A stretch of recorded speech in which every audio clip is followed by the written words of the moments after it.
Salut tout le monde, j'espère que vous... Aujourd'hui je vous retrouve dans une nouvelle vidéo. Salut tout le monde, alors aujourd'hui je vous retrouve pour une vidéo crash test, enfin crash test entre guillemets. Je dis entre guillemets parce que j'ai déjà testé les produits mais vous allez voir que c'est pas de ma faute, ok.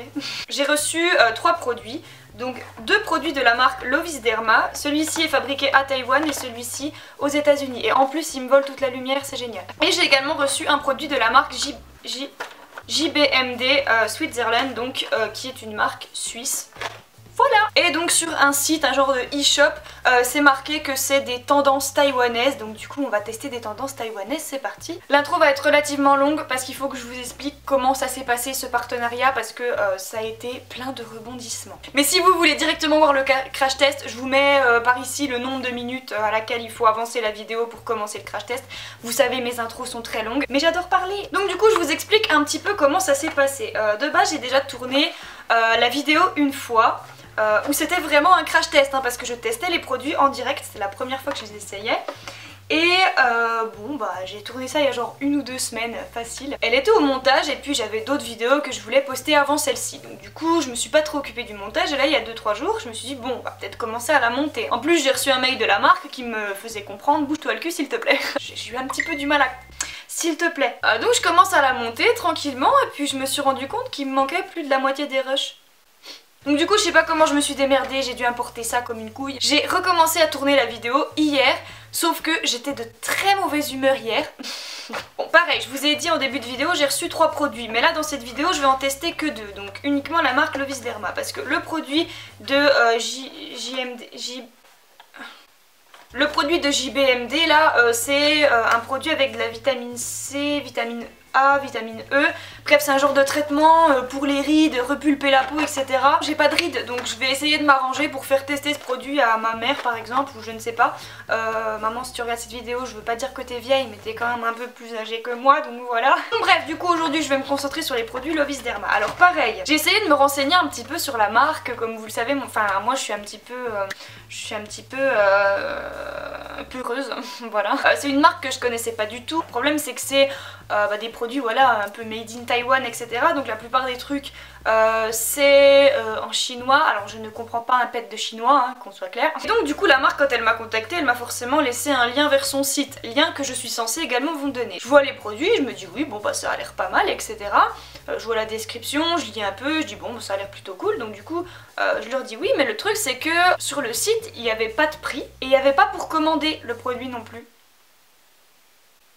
Alors j'envoie un mail à la marque, je dis bah écoutez oui vos produits m'intéressent, mais en revanche votre site je comprends pas trop, bah il n'y a pas de prix et il n'y a pas pour commander non plus, donc je dis quoi moi en fait? Même si je touche pas de commission sur ce que vous êtes censé acheter, le but quand même c'est de pouvoir vous donner un prix et que si vous avez un coup de cœur vous puissiez passer une commande, sinon je ne comprends pas à quoi je sers. Si c'est pour vous montrer un produit, vous dire c'est génial ce produit mais vous ne pourrez pas l'acheter, ça vous fait quoi? Donc du coup ils m'ont envoyé les produits, ils n'ont pas répondu à ma question. Qu'est-ce qu'Anaïs elle fait? Parce qu'elle est du genre à insister quand elle n'a pas de réponse à ses questions. Je renvoie un autre mail, ils n'ont toujours pas répondu à ma question. Donc du coup je leur ai reposé une dernière fois la question, donc ça c'était hier, hein. Donc du coup elle m'a répondu et elle m'a dit que bah voilà sur leur site effectivement on pouvait pas acheter, mais que c'était disponible sur 3 sites internet. Alors je suis allée regarder un petit peu les 3 sites. Il y a un site que j'ai un peu qui a retenu mon attention, c'est le site Yes Style. Bref je vous mets le nom du site et le lien en barre d'infos. Et donc j'ai pu voir les prix.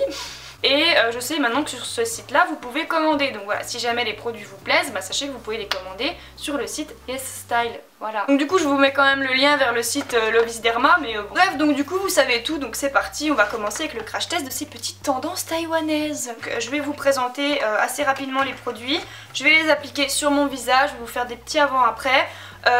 Et à la fin je vous donnerai mon impression et on va également parler de la composition parce que bah voilà, vous savez un petit peu que la composition c'est mon petit péché mignon, j'aime bien tout décortiquer. Donc j'ai trouvé des sites plutôt sympas, donc voilà je vous dis tout ça juste après le crash test à la fin de la vidéo.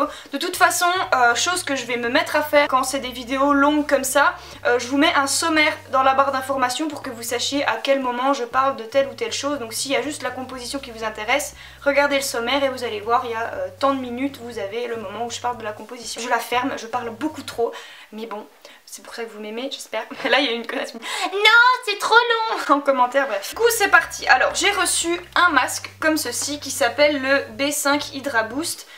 Jelly Mask. Ça vient hydrater, rafraîchir et revitaliser la peau instantanément. J'espère que j'ai bien traduit. Ensuite j'ai reçu un sérum. C'est le Hydra Mask Sérum. Donc c'est sans parfum, sans parabènes, voilà. Et là c'est... apparemment il y a du parfum et des parabènes. Donc le masque je l'ai utilisé qu'une fois parce qu'il faut faire à peu près une fois par semaine et c'est vrai que j'y pense pas tout le temps. Voilà, je l'avais juste testé pour la vidéo et depuis j'ai jamais pris le temps de le refaire. Donc du coup ça va être l'occasion aujourd'hui. Et le sérum en revanche je m'en suis pas mal servi. Donc voilà. Donc du coup on va commencer tout de suite avec le masque. Donc comme je vous l'ai dit c'est un masque en gelée un peu. Alors c'est un énorme pot, ça fait 500 ml. Alors je vous mets les prix, en barre d'infos puis aussi là, hein, voilà, parce que de tête comme ça je le sais plus, tout ce que je sais c'est que ça coûte cher, voilà. Donc ça se présente comme ça, voilà, donc c'est un très gros pot, hein, 500 ml forcément. Donc ça c'est un Made in Taiwan, voilà, donc tendance taïwanaise et Made in Taiwan. Du coup ça se présente comme ça, donc vous avez une petite spatule tac, pour pouvoir appliquer le masque parce qu'il faut en mettre 5 mm sur la peau et le laisser poser 20 à 30 minutes, voilà. Tac, et du coup on ouvre. Donc voilà comment se présente le masque. Donc voilà du coup la consistance du masque, donc vous voyez c'est vraiment une genre de gelée. Pour le masque c'est pas précisé si c'est sans parfum ou quoi, mais c'est vrai que j'ai l'impression que c'est sans parfum parce que ça n'a absolument aucune odeur. Il y a écrit fragrance, mais je sais pas fragrance de quoi, hein, mais je vais juste aller me laver le visage parce que bah voilà, c'est toujours bien de se laver le visage avant de mettre un masque. Donc du coup je viens de me laver le visage avec mon gel moussant sébum là de chez Bioderma. Je suis venue prendre pas mal de photos de ma peau de près parce que à chaque fois que je me lave le visage ça m'assèche un peu la peau et vu que ce masque est censé hydrater instantanément, on va voir si ça marche ou pas. Donc du coup je vais appliquer 5 mm de produit sur ma peau comme c'est indiqué. Je voulais prendre ma miniature, je m'en suis foutue partout. Alors comme à la première application que j'ai fait, c'est très frais. Donc du coup j'essaie quand même d'en appliquer plutôt la dose. Parce que 5 mm, on se rend pas compte mais c'est quand même épais. Hein. C'est vraiment ultra frais. Hein. Je sais pas quel est l'ingrédient qui est là-dedans pour que ce soit frais mais... j'espère que c'est pas cancérogène. C'est marqué de ne pas en mettre. Pas hors de contact avec les yeux. Et la dernière fois j'ai pas fait exprès, j'ai ripé, je m'en suis bien foutu dans l'œil. C'était super. Mais ça m'a rien fait, hein. J'ai pas eu d'allergie ou de quoi que ce soit. Du coup voilà, j'ai appliqué le masque un petit peu partout. Pour l'instant c'est très frais, voilà. Du coup, je vous donne juste la description de ce que ce masque est censé faire. C'est la description qui est donnée sur le site Lovis Derma que j'ai bien entendu traduite. Donc ce masque à base de gel est enrichi d'un complexe unique contenant des hydratants qui aident à augmenter le niveau d'hydratation de la peau et à conserver sa barrière protectrice naturelle pour prévenir la perte d'humidité. Idéal pour les peaux sèches, déshydratées, vieillissantes et stressées. Voilà. Donc c'est indiqué qu'il faut le laisser poser 20 à 30 minutes, donc du coup je vais le laisser poser 25 minutes pour faire un entre-deux. Bon du coup j'ai pas trop vu le temps passer, je l'ai laissé poser 35 minutes. Juste séché aux endroits où j'en avais mis une couche plus fine, donc voilà. Donc c'est tout, toujours un effet aussi frais sur le visage. Alors après moi j'aime pas particulièrement les masques comme ça, c'est pas un truc que je kiffe. Les masques en règle générale c'est pas quelque chose que j'apprécie vraiment sur ma peau. Du moins il y a qu'un masque que j'aime bien, c'est quand je le fais moi-même avec c'est avec quoi? Du chocolat blanc, etc. Enfin du truc exprès de Aromazone là.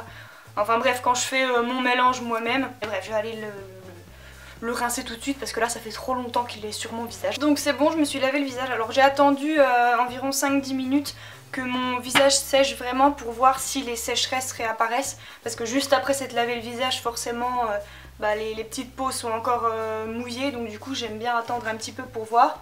Alors je dirais que je sens que j'ai besoin d'une crème et que mon visage me tiraille un petit peu. Par contre les petites sécheresses que j'avais, j'ai l'impression qu'elles sont parties. Je vais vous mettre des photos, alors il en reste un tout petit peu j'ai l'impression. Mais en globalité, alors oui je suis un peu rouge là parce que je me suis percé un bouton. J'ai pas l'impression que ma peau est ultra douce ou je ne sais quoi. Et en tout cas mes sécheresses sont parties, donc je suis plutôt niveau hydratation etc. c'est plutôt satisfaisant je dirais. Niveau pores je me rends pas trop compte de si ça les a resserrés ou pas, j'ai pas l'impression. Donc voilà, j'ai pris 2-3 petites photos de ma peau pour que vous ayez un petit avant après avec le masque.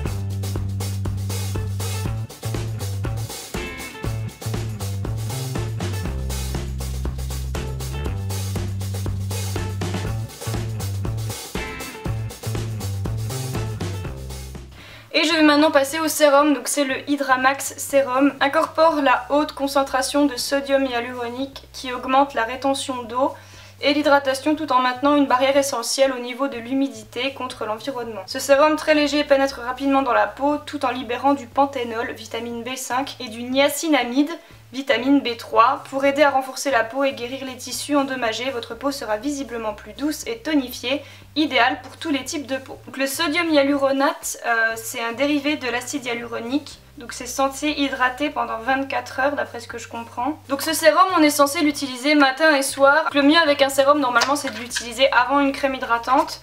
Donc je pense que c'est ce qu'on est censé faire avec ça. Mais là je vais l'utiliser sans crème hydratante. Alors ça fait un petit moment que je l'utilise du coup parce que lui je l'utilise tous les jours, je l'utilise vraiment tous les jours depuis que je l'ai reçu. Je pense que vous pouvez voir, de base c'était bien rempli et là j'en suis déjà ici. Je l'ai plutôt pas mal utilisé. Alors ça n'a pas d'odeur, hein, c'est un peu, enfin ça a une petite odeur mais de produit, donc voilà, ça sent pas forcément le parfum, la fleur ou je ne sais pas quoi. D'ailleurs c'est pour ça que c'est marqué sans parfum. Du coup je suis venue en appliquer un petit peu sur cette main-ci. Je sais pas si on voit une différence. Je sais pas si vous voyez une différence d'hydratation. Moi j'ai l'impression en tout cas, mais voilà. Donc du coup je vais venir l'appliquer sur mon visage, donc c'est parti. Donc c'est avec une petite pipette comme ça. Ce qui est chiant c'est que, genre vous voyez, je sais pas si vous allez voir, genre juste en faisant ça sans appuyer, bah il y a déjà de l'huile qui vient se mettre, donc des fois ça coule un peu par... Vous voyez, genre j'ai pas appuyé, bah il y a déjà... Hop, du produit qui vient de couler sur mon nez. Donc c'est vrai que c'est pas... La pipette est bien mais en même temps elle est pas pratique, vous voyez, genre. De base c'est une très bonne idée d'avoir une pipette comme ça pour vraiment pouvoir être juste une petite goutte comme ça, voilà, c'est relativement pratique. Mais vu que on le plonge comme ça directement, bah vous voyez ça en fout partout autour. Il faut essayer un petit peu de faire comme ça. Je vais venir l'appliquer sur mon visage. Hop, donc je prends la pipette, je viens un peu en foutre partout. Une goutte ici, une goutte là.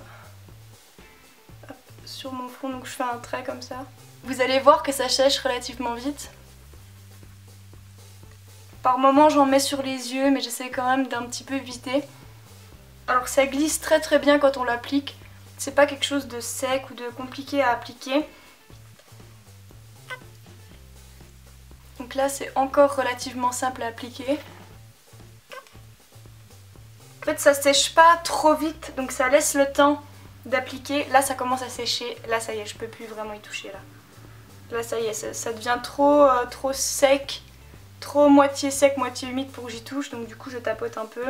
En tout cas ça laisse pas du tout de film gras, je pense que vous pouvez le voir. Et ça c'est quelque chose vraiment que j'aime bien pour le coup. Là c'est totalement sec, ça laisse pas de film gras mais c'est vrai que ça colle un tout petit peu, mais vraiment un tout petit peu. Donc ça comme base de maquillage ça peut vraiment être pas mal vu que ça colle un petit peu. Je trouve que ça donne un peu d'éclat à ma peau, je sais pas comment dire. Genre je trouve que ma peau elle est plus, pas plus bronzée mais genre plus, je sais pas. Donc bon après je vois pas voilà, une énorme différence non plus, au niveau des pores ça change rien. Enfin peut-être que ça se voit en photo mais que moi comme ça je peux pas voir une différence réelle.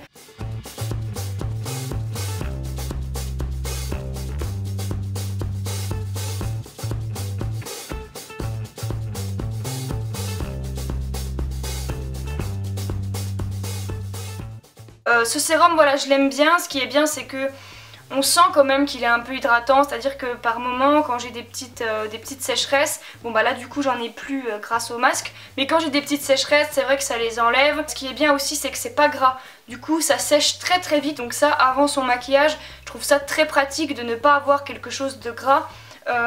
Sur le visage, donc le fait que ça sèche un peu à la manière de l'aloe vera je trouve. Moi par exemple j'ai de l'aloe vera pure de chez Aromazone, c'est vrai que quand je l'applique c'est bien parce que ça sèche mais après ça tiraille.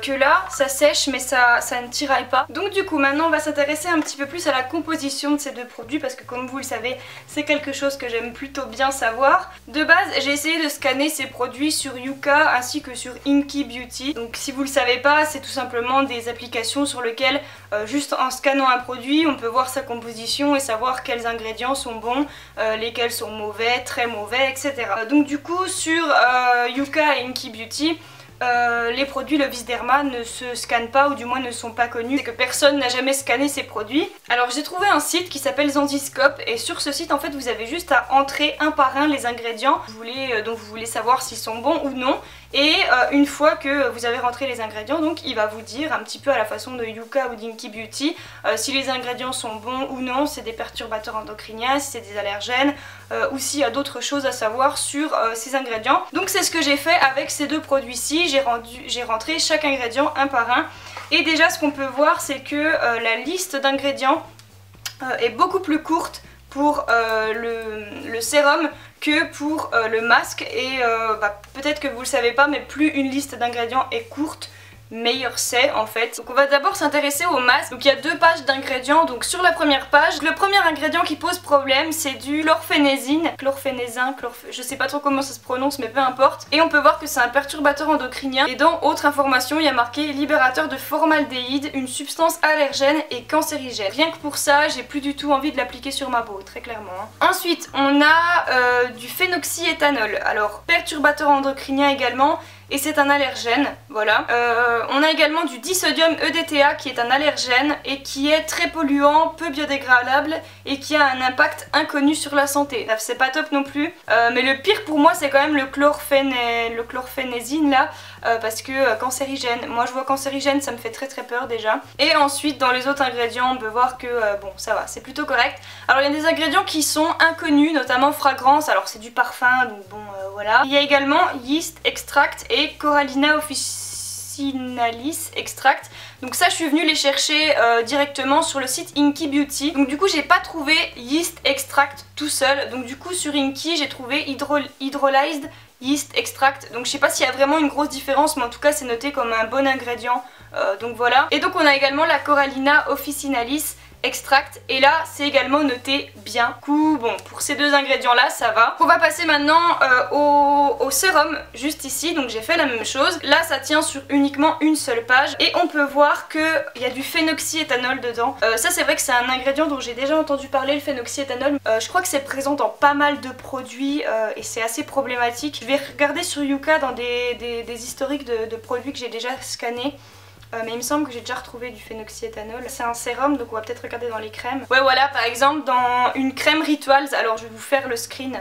Dans une crème Rituals il y a du phénoxyéthanol. Et donc le phénoxyéthanol ouais c'est perturbateur endocrinien, allergène potentiel et irritant. Donc voilà, Yuka dit exactement la même chose. Pareil dans une crème de Yves Rocher, phénoxyéthanol. Dans les crèmes en fait, hein, ça se retrouve dans les crèmes, cette merde là. Pareil, encore une crème Nivea. Tac, phénoxyéthanol. Donc voilà, du coup le phénoxyéthanol c'est un truc qu'on retrouve dans pas mal de produits, c'est bien ce qui me semblait. Et on a également le fameux disodium EDTA comme dans le masque, donc qui est qui est un allergène et qui est très polluant, peu biodégradable et qui a un impact inconnu sur la santé. Il me semble que je sais plus c'était quel ingrédient qui était plutôt bon. Le niacinamide je crois qui est plutôt bon.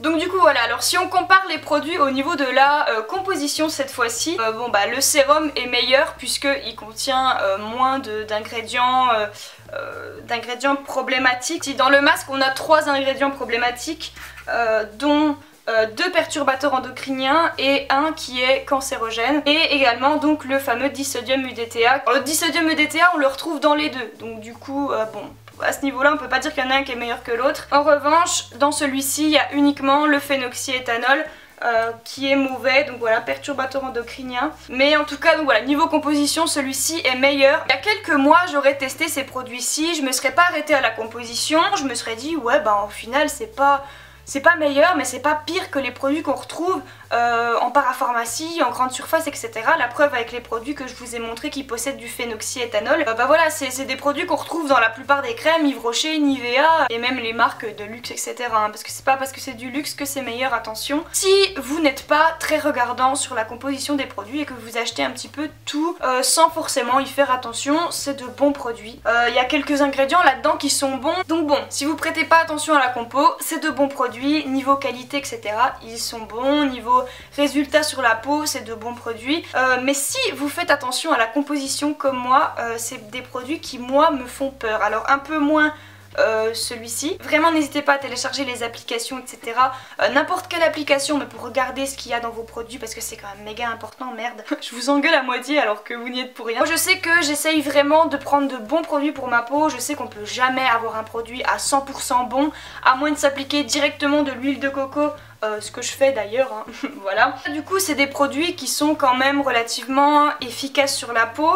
Donc voilà, c'est tout pour le test des tendances taïwanaises. J'espère vraiment que cette vidéo vous aura plu. Si c'est le cas, n'hésitez pas à liker, commenter, vous abonner et activer la petite cloche de notification pour recevoir une petite notification à chaque fois que je sors une nouvelle vidéo. Donc voilà, je vous fais d'énormes bisous et à très vite pour une prochaine vidéo.